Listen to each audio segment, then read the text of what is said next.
Coke 7 up ইহুদিদের পণ্য না খাইয়া একটা ডাব খান।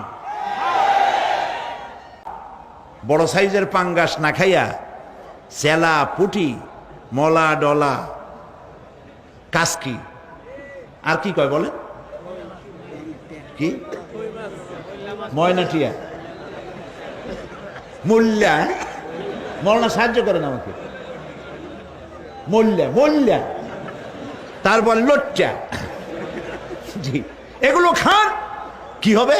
এগুলোর মধ্যে রয়েছে ফসফরাস, খাইলে পরে চোখের দৃষ্টি বাড়তে থাকবে, হার্ট অ্যাটাক করবে না, স্বাস্থ্য ভালো হবে। স্বাস্থ্য ভালো হওয়ার অর্থ পেটটা বিশাল আকারে হওয়া না, পেটটা ছোট হওয়া, সিনাটা চওড়া হওয়া, এইটার নাম স্বাস্থ্য ভালো। সেই জন্য আল্লাহ রাব্বুল আলামিন এই পৃথিবীতে মানুষগুলিকে সুন্দর করে সৃষ্টি করে তার খাওয়া, চলা, ফেরা, ওঠা বসা সব কিছুকে একটি নিয়মতান্ত্রিক পদ্ধতিতে পরিচালিত করেছেন।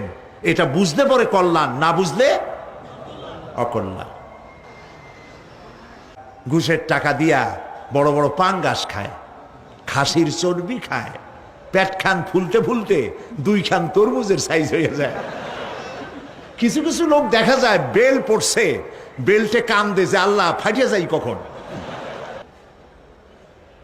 হালাল খান, বড় বড় পাঙ্গাস খাওয়া বাদ দেন, যা বেতন পান এ দিয়ে পাঙ্গাস কেনেন কেমনে? বিশাল পাঙ্গাসের চর্বি, খাসির চর্বি, এগুলো জম্মের মতো খাবেন, হার্টের ভিতরে করোনারি আর্টারিগুলি চর্বি দিয়ে ব্লক হয়ে যাবে, 2 দিন পরে অ্যানজাইনা শুরু হবে, হার্টের বেদনা, তারপরে বাইপাস অপারেশন। সুতরাং ওগুলো খাইয়া হারাম, খাইয়া কোনো মজা নাই। কম দামের জিনিস খান, যা হালাল বেতন পান, কম দামের জিনিস খান, কচু শাক খান। হাসতেছেন আপনারা? আরে ভাই, কচু শাকে 100% ক্যালোরি, কচু শাক খান বেশি করিয়া।